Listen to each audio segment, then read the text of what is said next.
Good afternoon, everyone, and welcome at our webinar in cooperation with Stormshield about cybersecurity.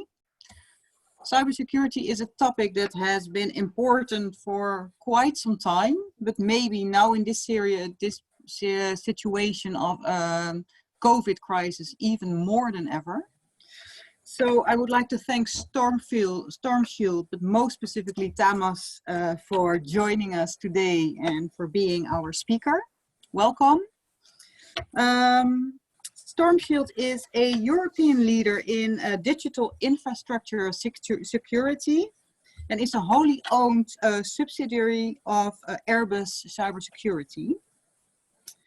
And the most important for them to do is that they offer smart, connected solutions in order to anticipate attacks and protect digital infrastructures.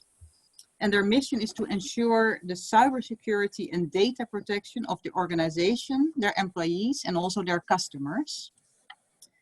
And Tamas is more than anyone else the perfect speaker for us, with more than 7 years of experience and been in the cybersecurity for more than 7 years in different sectors. Originally from Hungary, Tamas started at the Ministry of Defense in Hungary as a security architect. And you joined Stormshield in October 2018. And ever since, you are the pre-sales engineer and trainer with them. So again, we're very pleased that you are willing to share your knowledge and expertise with us today. Before I'm going to give the floor to you, I would like to ask you to answer some of our questions that we have made in a poll. So we get an idea of what your ideas of cybersecurity and what your opinion about it is. So it is anonymous, so you can simply answer and there will not be, you cannot see who answered what. So that's important to know. I'm going to launch the first poll. You have a few seconds to answer and then I'm going to show you the results. The first is if you anticipate remote working will be more and more commonly used in your company.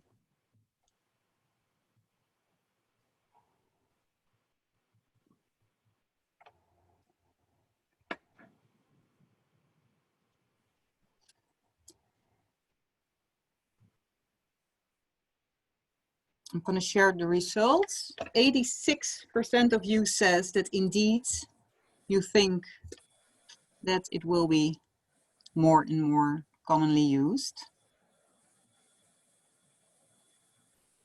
I immediately go to the next question. Have you, due to the COVID-19 crisis, increased your VPN remote working capabilities?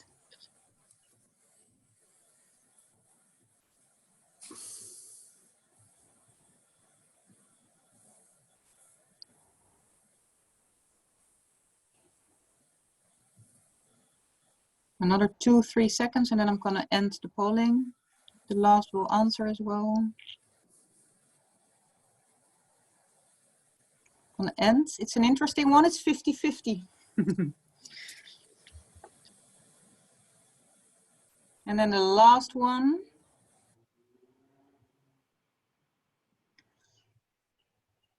Is using a security product that has governmental European qualification important for you?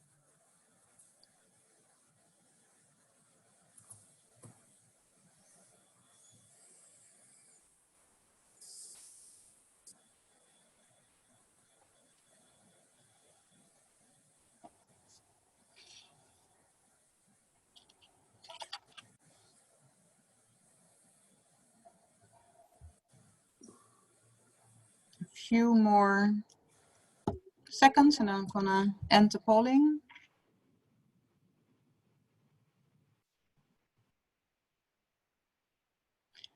I think it's a difficult question because not everyone answers. So it might be a difficult one, but I think the good news for Stormshield, 83%, as you have that European qualification, says it's important. So thank you all for your contribution. And now I would like to give the floor to Thomas Oroth. Go ahead, Thomas. Yes, thank you. Hi, everybody. I'm very glad to be here. Thank you very much for the invitation. And I made a presentation to you just for this event about the cybersecurity. And I tried to make it a human understandable method, to follow the human understandable method. So this presentation is not so deep. I'm from the technology side, but I tried to include all important things. And I hope at the end you will get much better knowledge about the cybersecurity. What is the cybersecurity? And why we have to care about it and so on. So we have 3 chapters. The first is why should we do security? What are the main reasons for that? The second chapter is a big chapter about the attack types. What attack types are available, the most common attacks, of course, and I've added 2 real examples from the real world. And at the end, we can propose some solutions to you to be protected. Sorry to interrupt, Thomas. Sometimes yes. It's a little bit low, the sound, so maybe you can either put your microphone a little bit closer. I don't know if you have your ears in. Yes, I can try, or I can remove the headset if it's. Yeah. No, this. I think this is fine. If that's okay for you. Now it's better. Okay. So the first is because it's always a question that why do we security? Because we as an IT security people always have to explain to the, for example, to the financial team, to the financial director of the company, that what is the reason why they have to buy a lot of technologies, a lot of things, why they have to spend money for IT security. So when we do IT security, what we do? We protect our business assets and our investments. We safeguard our data, both personal customer data and intellectual property and so on.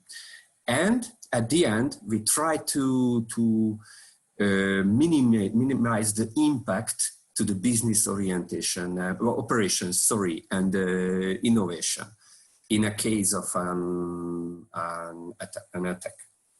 So to be able to do this, at first time, we must know what is the risk and what can we do.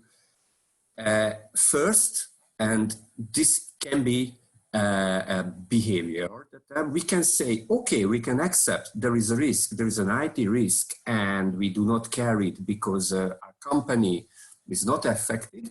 So we can just relax. The second choice, what we can do is we can insure. We can create a cyber insurance, and if an attack happened, and something happened, I would say, we can rebuild everything from scratch. It can be a good idea, but people are usually forget they cannot insure their reputation. And it's a very, very, very important message, I would say. So the third choice, what we can do to mitigate the risks, to solve the risk with a product and with a policy. And this is a complex process to do it, or a complex way to do it, because it contains three important parts. The first is the product. We have to choose a product, a security product, which is designed for that security risks. Exactly. At this moment, there is no joker product on the market. I would say joker product, which is a jolly joker solution for all risks. Maybe in a parallel universe it's possible, but not here at this moment. So we have to find a security product. We have to make processes, security processes, to know what we should do in case of an attack, And we have to train our people, because even if we have security product and even if we have security processes, if the people, if our employees, our colleagues do not know what they have to do, when and how, then we spend a lot of money and our quality security will be very poor at the end. So it's a complex solution. It's not easy to implement in a company. Now we know what we can do. We don't care about the acceptance, about the insurance at this moment. So we discuss only with mitigation, because this is the most common way to protect against the IT risks and the security risks. To be able to do that, first, we have to know which asset we have. So what is our property? It can be a device, it can be a data, and it can be a user. And managing a cyber risk is based on a complete asset inventory at all the time. Without asset inventory, it's impossible to managing a cyber risk. So the first one is the device inventory, as it's shown here. Usually it's already done, mainly because of financial reasons. So all company, in almost all cases, each company knows that what they have, what they are property. They know their computers, their laptops, their phones, and so on. But in many cases, they are not familiar with their data. They don't know what data they have, where they are stored, how they are transmitted, and who can access for that data. So they have to create a data inventory, and they have to create also a user inventory. Let's see. So I simply skip the device inventory because I assumed it's already done in many cases, but what should be contain a data for data inventory? What is data? It's again, it's a general question. Data, there is a definition. It resides in a structured database and an unstructured storage locations like file, shares, emails, or collaboration portals, and so on. So first of all, before we want to protect our data, we have to get an understanding of all the company data, which data is belonging to the company and which are not, because of course we don't want to protect all data of the world because it's impossible. We want to protect only our own data. So we have to identify. When we identified, we have to separate them. We have to separate the sensitive data because the protection mechanisms might be different for the sensitive data and their costs might be higher than the commercial solutions, for example, which are able to protect only confidential data, but not sensitive data. When we know that what sensitive data we have to reduce the permissions on a need-to-know basis. And after, and it's exactly defined in the GDPR as well, we have to handle the data as long as required only. And after, we have to remove it from your system.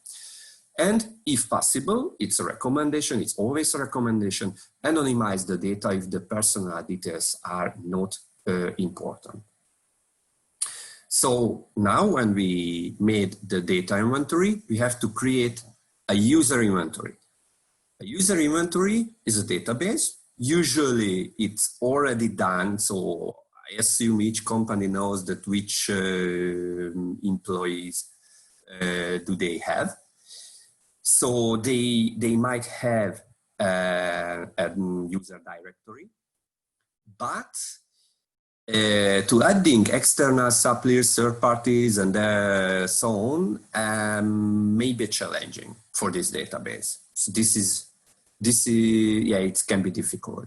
So we have to maintain this user inventory and update.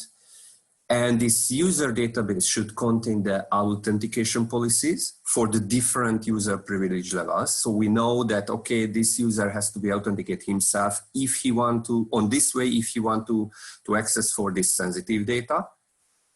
So we can enforce some multi-factor authentication solutions for that. And we, at the end, we have to be able easy to review the permission assignments in all the time. So if we know that which devices we have, which data we have, which user we have, now we can see that which risks are there and which, how can, and after we will see how can we protect against them. So I made a summarization that the cyber risks by device type, that what is the risk, how can we define a risk, and how can we protect against them. So a device is an IT equipment, usually, and it can be or might be maliciously used. And depending on the location and the type, different risks and different key risks included. The first one is the endpoint. We can say that 80% of the IT attacks start here. So with another word we would say that this device type must be protected first. Second is the data center and the network. Why is it important? Because they are always powered on and they are storing usually all of the data of the company, like a file server, for example.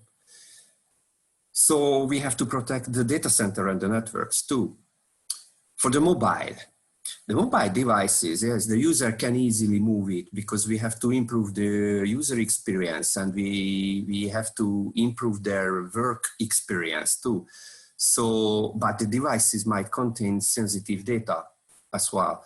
So for example, a mobile, a laptop, and we have to gain a control over the mobile devices to be able to protect the data. We can store our data in a cloud, or a part of our network or of our infrastructure can be stored in the cloud, can be operated in the cloud somewhere. So what is cloud? It's a trusted servers operated by third parties company. We will see later which risks are in a cloud.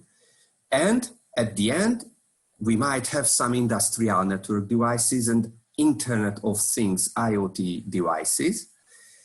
At this moment, we can say that the security is not a design principle. So a smart device is always a vulnerable device, we can say, what we will see at the end, this one.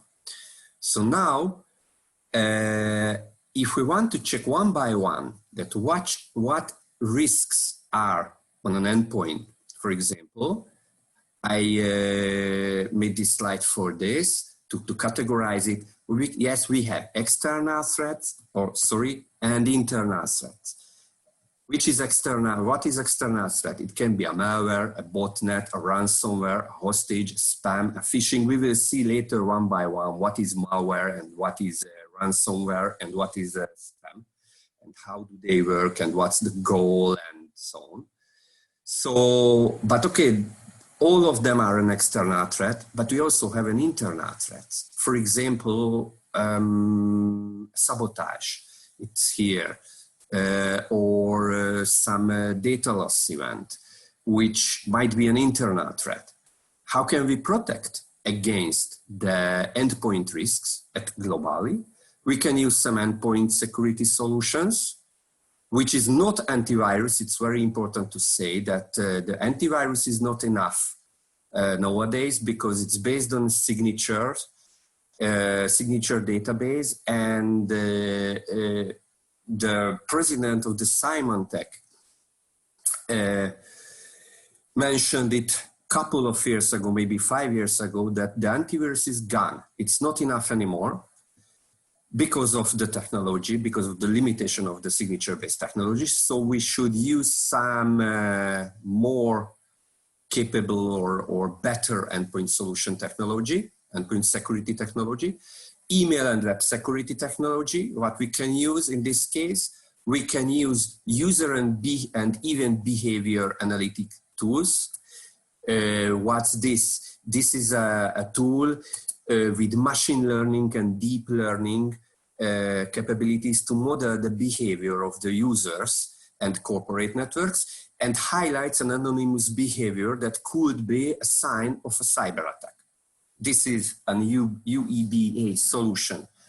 And also we have to use a DLP, a traditional data loss prevention solution to protect against the data loss. So risks are the endpoint, these are the endpoint risks. Yes, sorry. For the data center, it's different. It's different because in the data center, we have also external threats for the network. And because they are storing all of our data in many cases, the mass data theft attack can be affected. So attacker can steal our data from the servers and from the network. And from internal side, for example, a remote outsourcing risks is a real risk. So if the data center is operated in a third-party location somewhere, we don't know what is happening there. We cannot see it. Even if we have a surveillance system, we cannot watch the camera movie in 27 hours per day, that if somebody is doing something with our collocated servers or not.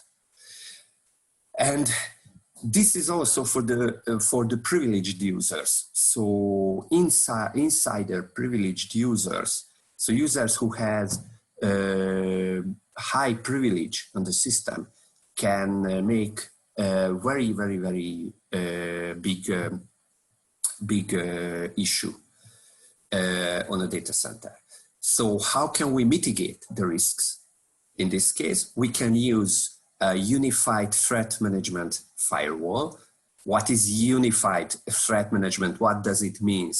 It's an abbreviation, and it's given to a hardware or a software device, which is capable of assembling various security functions like packet filtering and proxy and IPS intrusion prevention system, and it can protect against malwares, it has application controls, and so on. This is a UTM firewall. Sometimes, with another words, it's the next generation firewall solution. It's also called as an NGFW solution.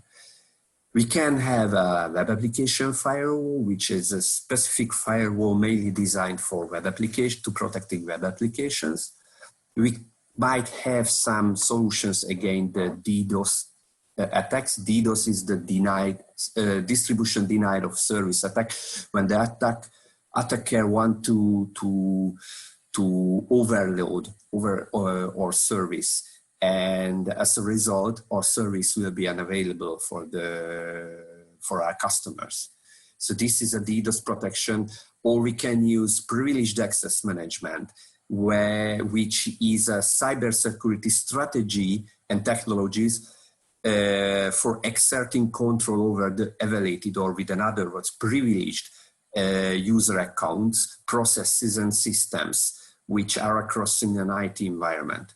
And we can use data encryption, last but not least, because what data encryption can provide us? It can encrypt all of our sensitive data, for example, and in this case, if it's encrypted, if we know that the encryption algorithm are strong enough, I mean, it's a proven technology, and it proves that if we encrypt it, nobody can decrypt it. Only we. In this case, if somebody steals this data, we can say we don't care because it's encrypted and they cannot use it. They cannot decrypt and cannot use it. So it's a typical mitigation solution. For mobile devices like mobile phones, laptops, what we can do? What are the risks? Bring your own BEOD risks is a very big risk. So, I mean, a system administrator must enforce a security policy for a device which is owned by the user, and in many cases the administrator has absolutely no information about the operating system, about the device type, about the installed applications on that device. So it's a difficult way to protect in this case. It's also risk if this user might store sensitive data, sensitive information, and it will be stolen or lost. In this case, what can we do? Is the data well protected on that device or not? Risks of unwanted applications. A simple solitaire game can be a potential spyware game and can steal our data and our credentials from our mobile devices. And again, last but not least, it's communication security risk because of surveillance and espionage. So what we can do to protect our mobile devices, we can use mobile device management solutions, and we can use some encryption solution which can encrypt the data or the full disk of that device, and which also capable to encrypt the transport channel like VPN technology. In a cloud, what we can do in a cloud and what risks are in a cloud? Unauthorized privileged access, as I mentioned it before, and unclear security responsibilities, because usually there is no strict border between the security tasks. So what is the responsible for the cloud provider and what is my responsibility as a customer? There is no strict border between them.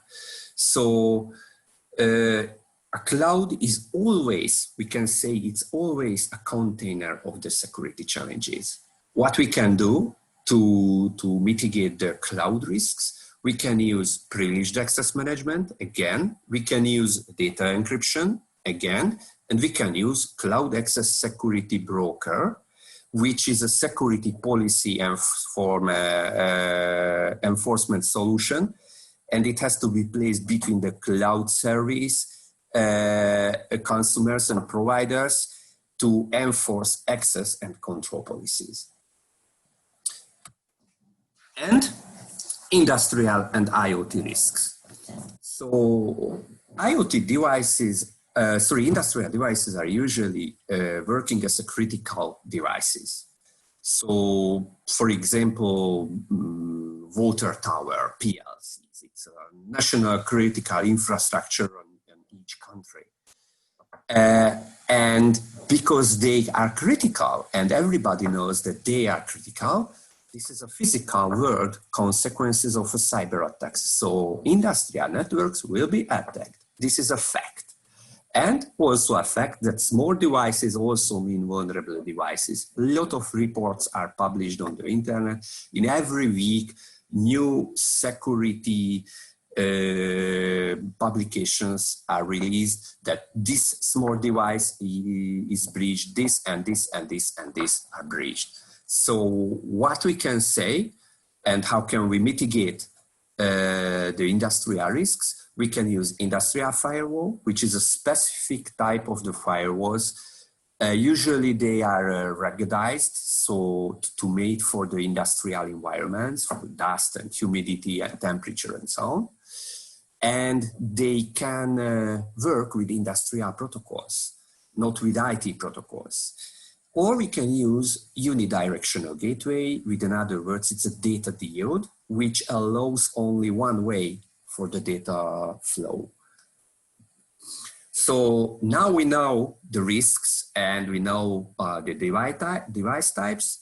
So we can say how the cyber criminality works. What is underground economy? How can we do if we want to become an attacker? What we can do? Yeah, we have bad news because the internet offered all of the conditions for developing money-driven crime to develop.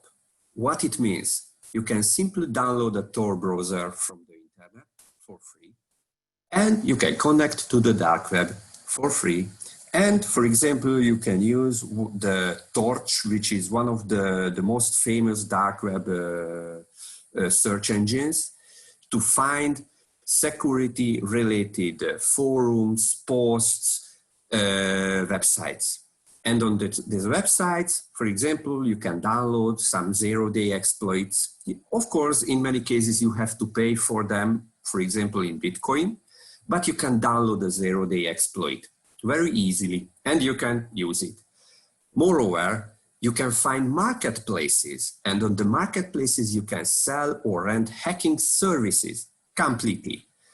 And they can be specific for various operations, and they have specific fees, for example. So if you want to attack the Microsoft Word, for example, in your favorite company, you have to pay 10 Bitcoin cent, for example, and it has a standard fee, and you buy it, and after you can download the exploit and you can use it.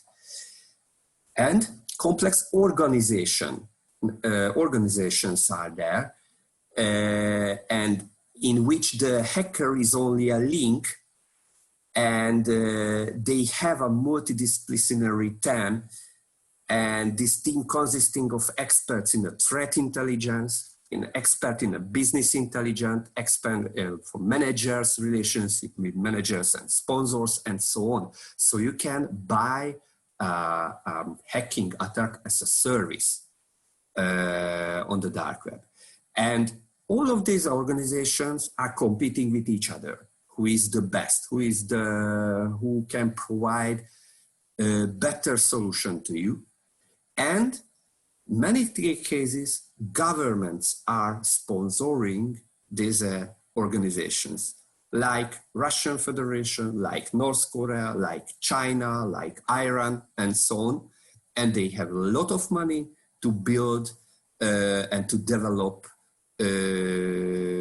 exploits and zero-day vulnerability, and to discover zero-day vulnerabilities and so on. And you can pay for them, for example, with Bitcoin. So this is the underground academy nowadays, and it's so the motto for that: everyone can make an attack if he wants, without specific knowledge, if he has money, and everybody can be a target for an attack. Nobody can say, "Oh, I will not attacked." It's simply not true. So from the close past, I would like to present to you two attack examples. The first attack example was discovered in 2014, is the Carbanak attack. Comparing with the Poseidon, for example, or with the Backoff, which were two malwares, and they are mainly targeted the point-of-sale terminals to steal credit card and numbers. So comparing with this kind of attack, the Carbanak attack directly targeted ATMs by sending commands to that ATMs, and it would allow retrieving physical money from these machines. And it was discovered in 2014, and the attackers have stolen approximately $1 billion United States dollars from banks and from private customers. So, and it was 6 years ago only.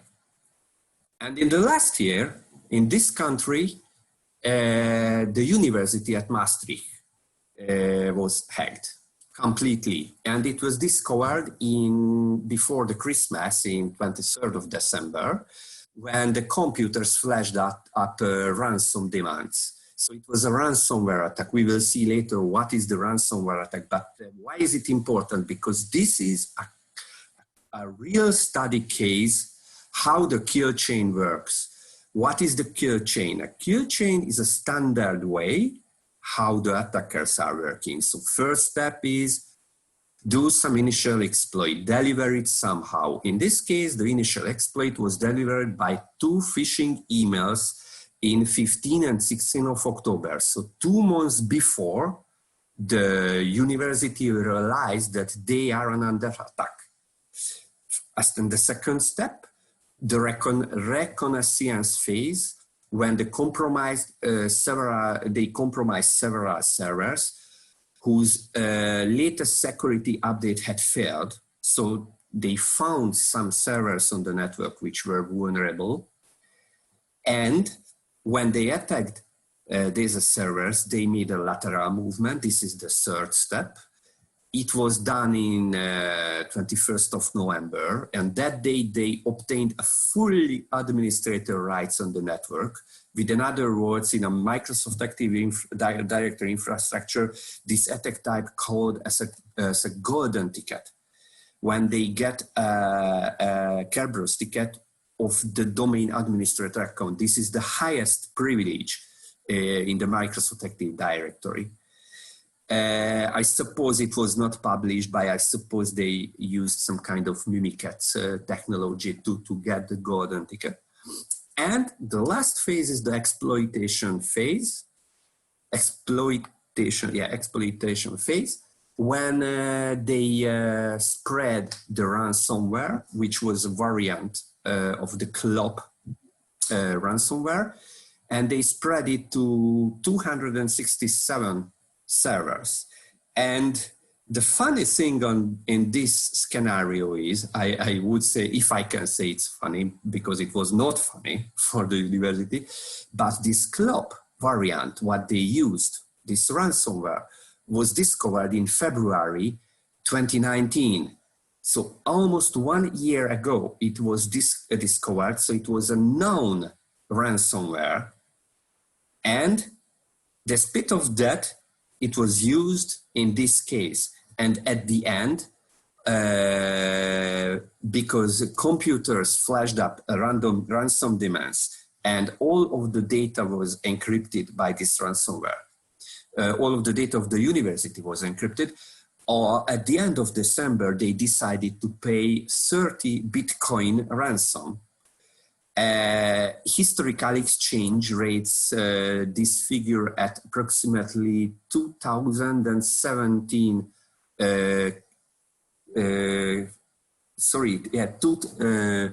217K US dollar. So they paid this money to get their data back. And it happened at the end of the last year. So which attack types are there? Which are the most common attacks even if they are different? We made this this name kill chain. I mean, we made the security guys made this kill chain name, which describes the process what the attacker follows. So first step, as I mentioned it before, do an initial exploit. Second, if you are in, you can use a command and control server to control remotely your attack, which can be an automated solution or can be a human. And after, when you are in the network, you can use the client's network to attack another network. So you can make a botnet activity, or you can find another vulnerabilities on that network. And after, you can do a lateral movement. It means you can spread the malicious code to different devices on the target network. And after, you can steal all of the data and you can send it to outside. If this attack is targeted, we call it advanced persistent threat, because it means it's exactly targeted against that organization, and it can be delivered by spear phishing or watering hole. Spear phishing is a targeted phishing intended for one or several recipients with content that may appear legitimate. This is the reason why usually it's successful, or it can be a watering hole when they compromise a website, an attacker compromise a website which is frequently used or visited by the target in order to inject a malicious payload into the website, and the target will visit it. And it will download the malicious payload because this website is trusted for him. And after, when the payload is downloaded, it will exploit it.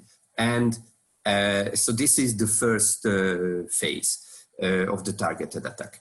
And this is a deval time. Deval is the detection time. This report is done by FireEye for the Europe and the Middle East and Africa region. And you see the average detection time is more than 1 year. It was 475 days in 2018 and 300 days in 2019. And at the world, the average time for detecting an APT attack is 210 days. So it's a very, very, very long time.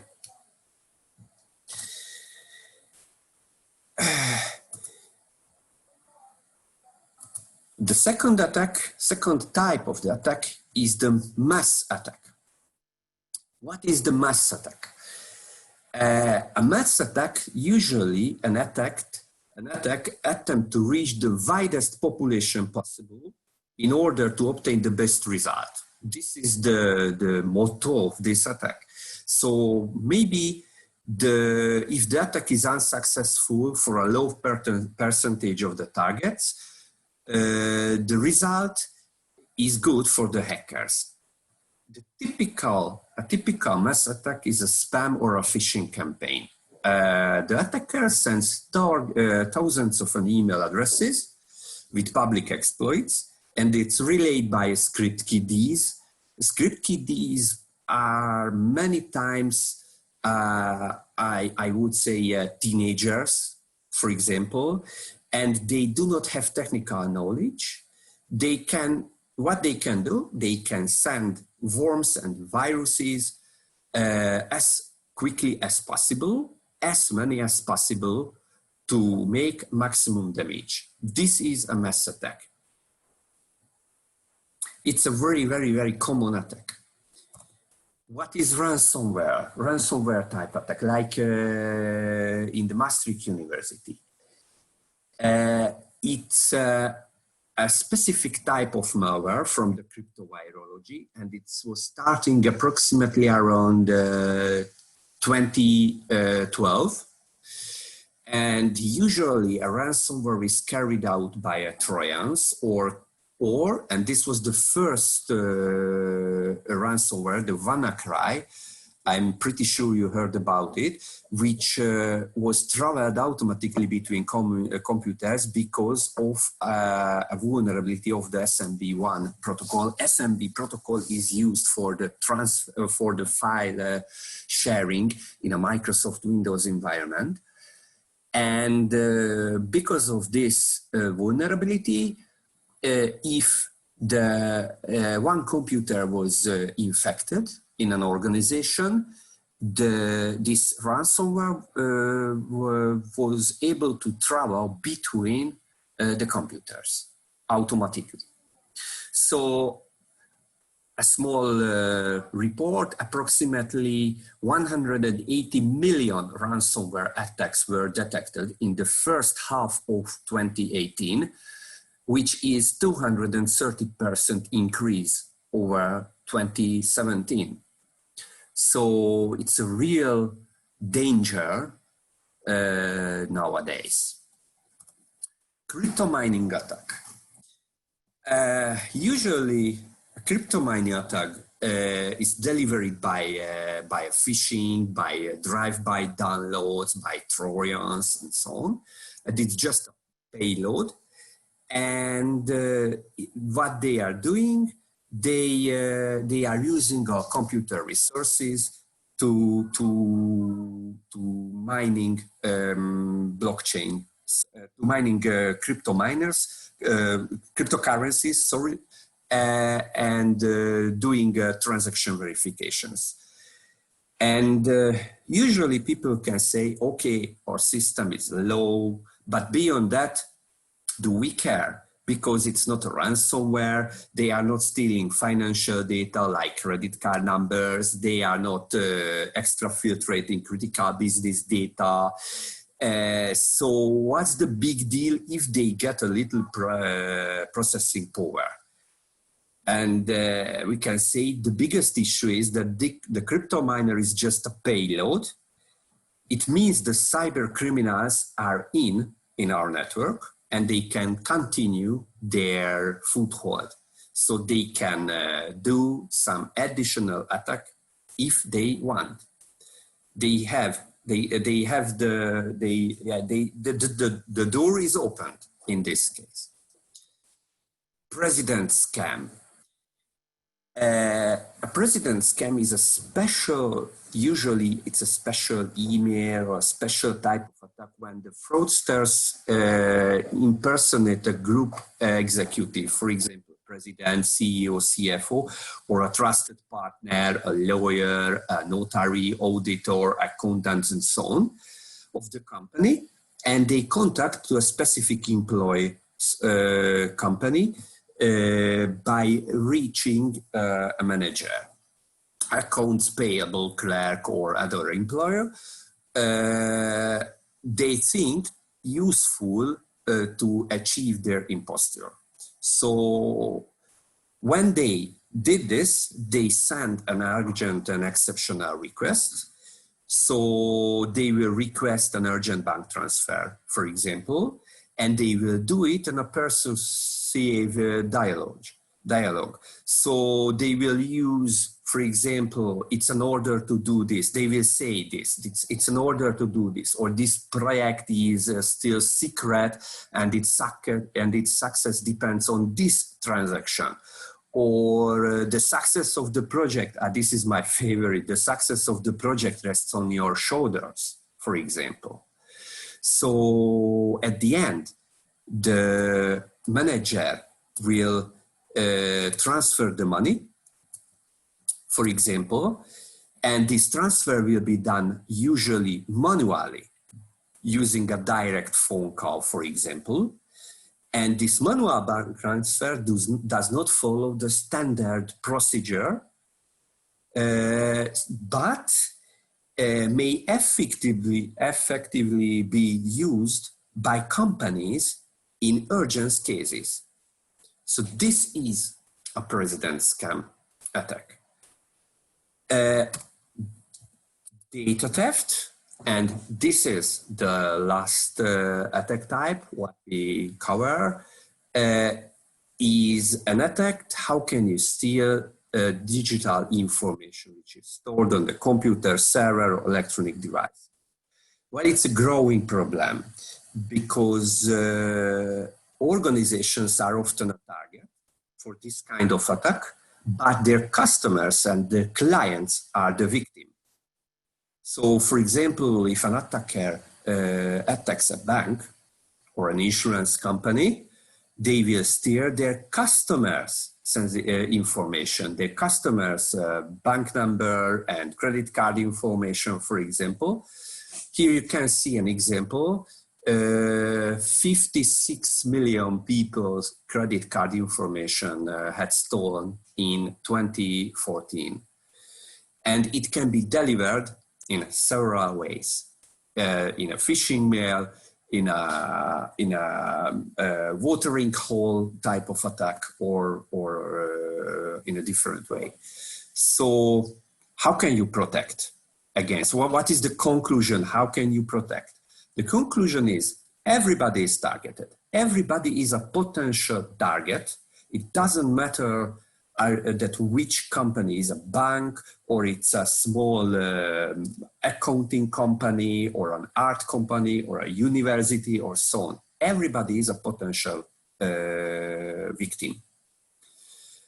How can you protect? There is no Jolly Joker solution, because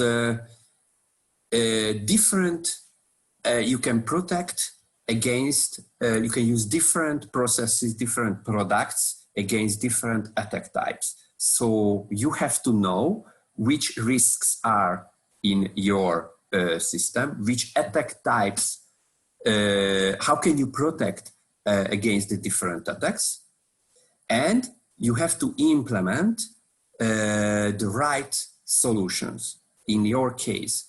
So what we can help as a Stormshield, how can be protected? What we have a European Union certified firewall solution. This is a UTM firewall solution. Its source code is verified, and what we can say, it's backdoor free. Because France is not a member of the Five Eyes Alliance. A lot of people does not know what is the Five Eyes Alliance. This is formed after the Second World War between the United States, the Canada, the UK, Australia, and New Zealand. And it's a joint cooperation, I would say, in a signals intelligence. And they typically placing backdoors into the local vendors' firewalls and networking products to be able to survive, to supervise them.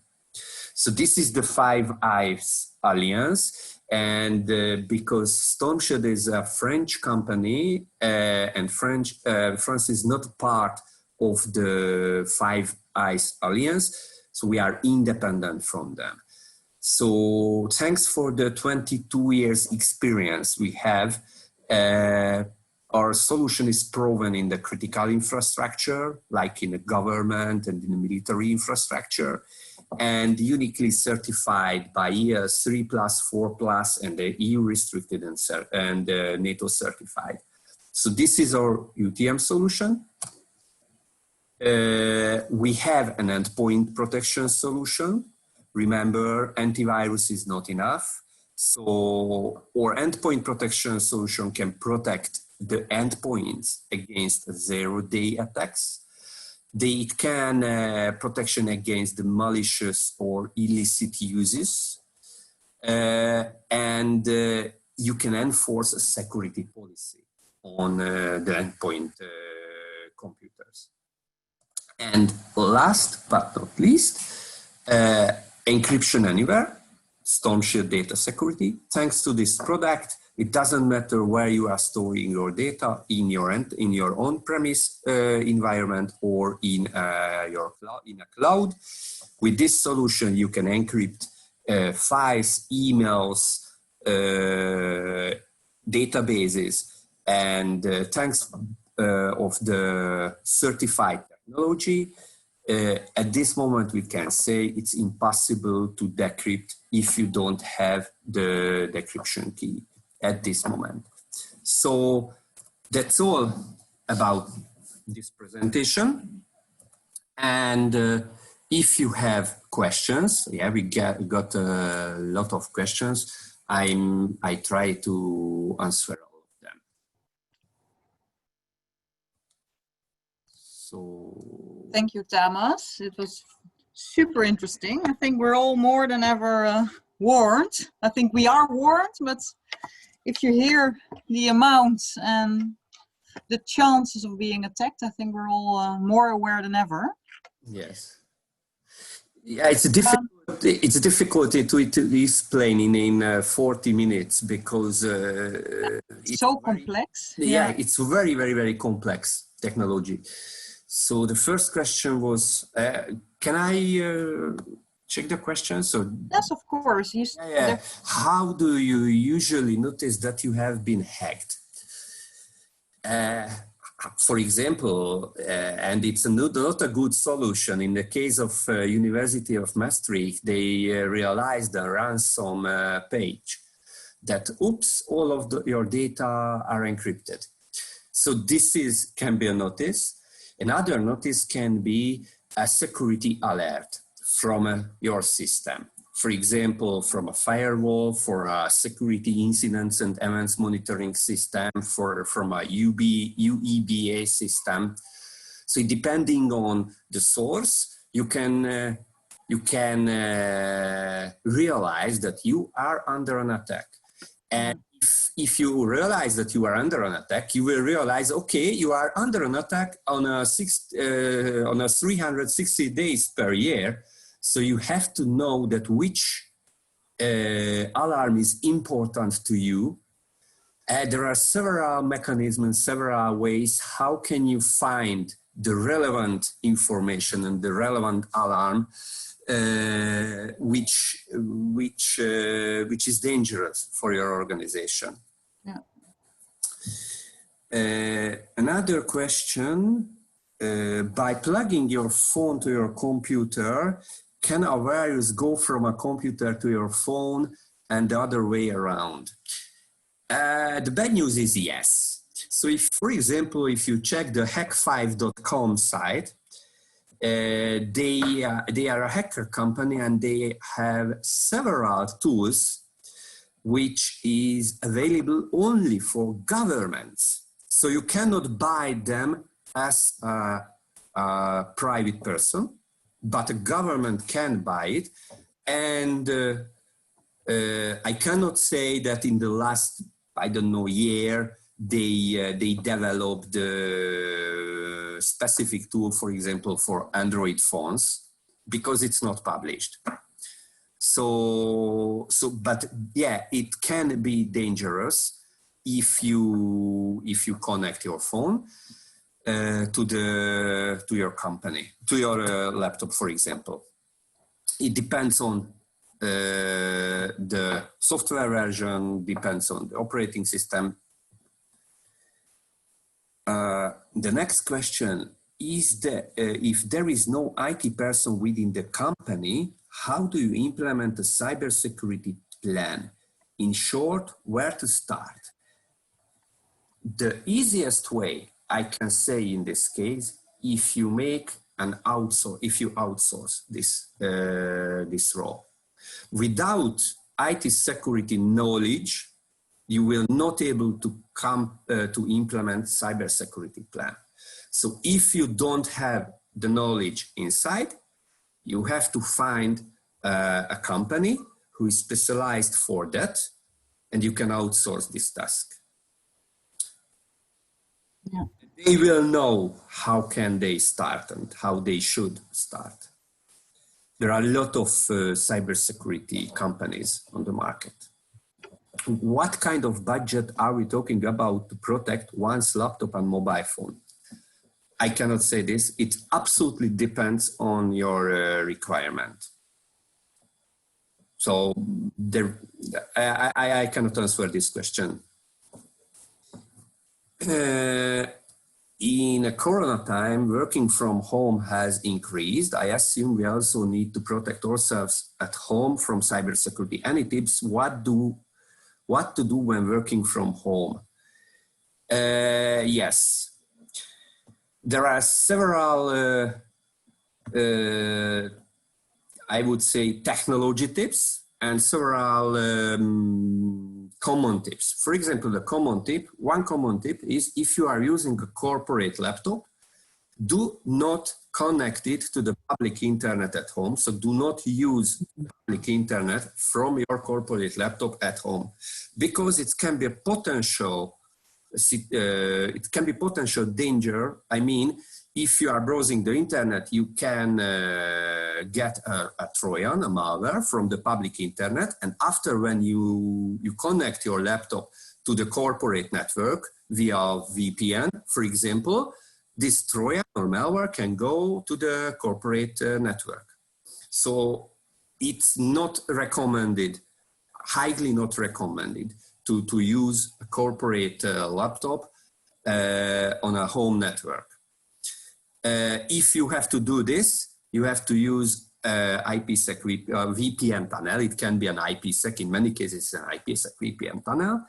And if your administrators are caring about the IT security, they disabling the split tunnel feature. The split tunnel feature means when you are browsing the internet outside the tunnel. So there are there can be some technology restrictions to achieve this goal. The second one when you are working from home is, and again, it's a general recommendation, do not use the same usernames and passwords for your private resources and for your corporate resources. So for example, if you have a Gmail account and you have corporate email account, you must use different usernames and passwords. Yeah. And it's a good behavior if you are using, for example, a fake email address to subscribe for different portals, for example. You are using a personal email address for your personal communication. And if you are visiting, for example, I don't know, a forum, a news group, some site, and it requires a Facebook Facebook-based authentication or Google-based authentication. In this case, you share your fake email address and you share your fake information with that portal. So, and with this solution, in this case, yes, we will have at least 3 email addresses, and sometimes it's difficult to manage them and difficult to remember for the passwords and for the usernames. But it's a good trick. Yeah, I think that this, and always read carefully the emails and don't believe for the phishing emails. Sometimes it's difficult to detect, is it a phishing email or not? If you suspect it, if you think it is a phishing email, you have to confirm that. You have to find a way, how can you how can you be sure that it's a phishing email? If it's sent by your colleague, for example, you can call your colleague that, did you send this email to me? Sorry for this silly question, but I assume this is a phishing email. And if you will say, no, I didn't send this email to you, then you can simply ignore this email. And can I ask something, yes. Thomas? If yes. you, because that's in length of the question of Noemi, you know, when you, the moment that you realize that you're hacked, if you as a person, because it's very often one person who has clicked on something. Yes. Are you at that moment already realizing, or is it only when afterwards you see that it's your data? It depends. It depends on the attack type. If it's a targeted attack, if it's an APT attack, the attacker's goal is to hide in your network as long as possible. Yeah.